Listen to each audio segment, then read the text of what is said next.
Dans la vidéo précédente, on avait vu que on pouvait faire une validation de type avec PropTypes dans une fonction. Ça marche aussi avec les classes.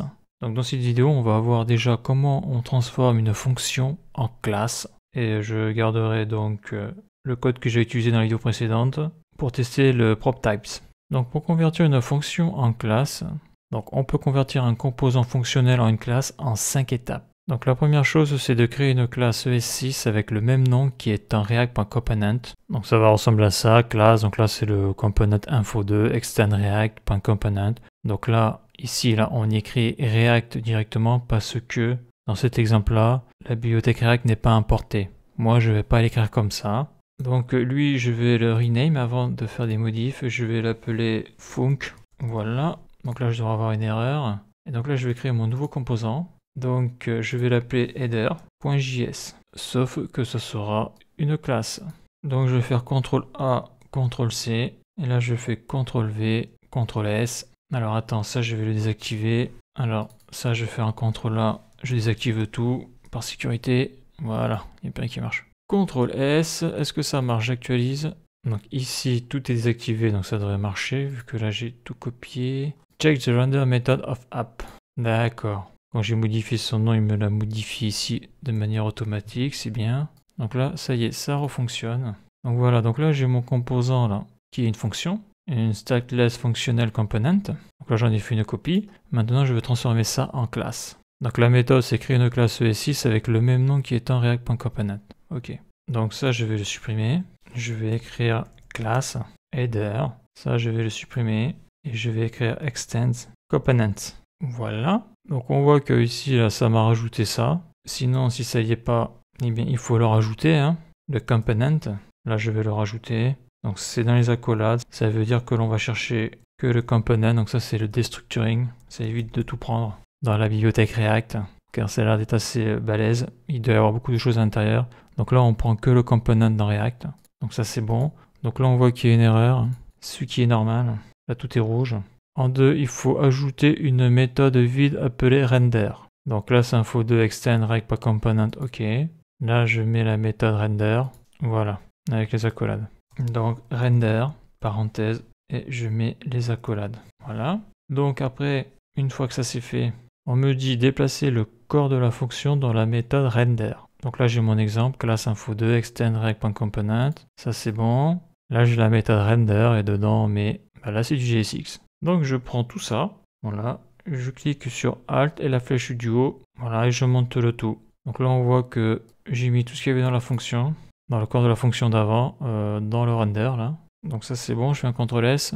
Props is not defined.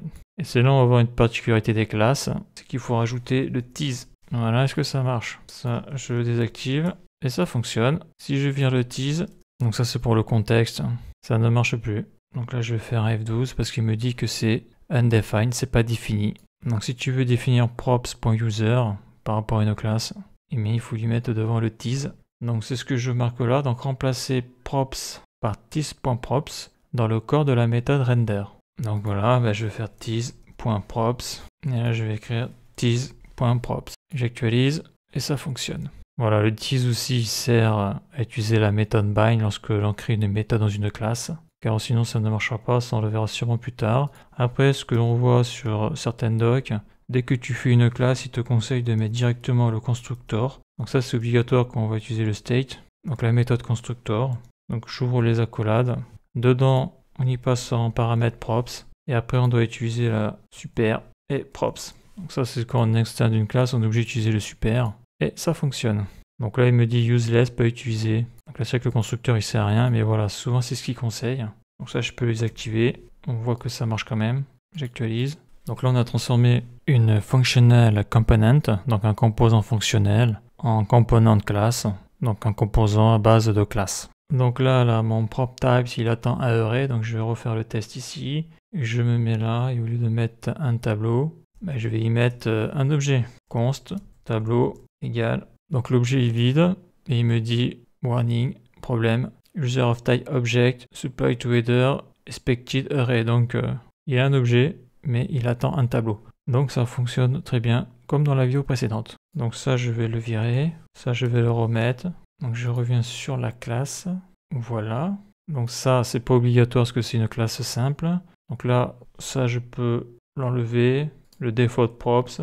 Donc c'est assez simple, mais c'est bien de voir les deux. Et là, on voit donc là le header.proptypes. Et dedans, on met un objet. Dans l'objet, on met la key user. Et après, la value proptypes.array. Et elle est required. Donc après, j'avais écrit supprimer la déclaration désormais vide de la fonction. Bon, ça, c'est déjà fait.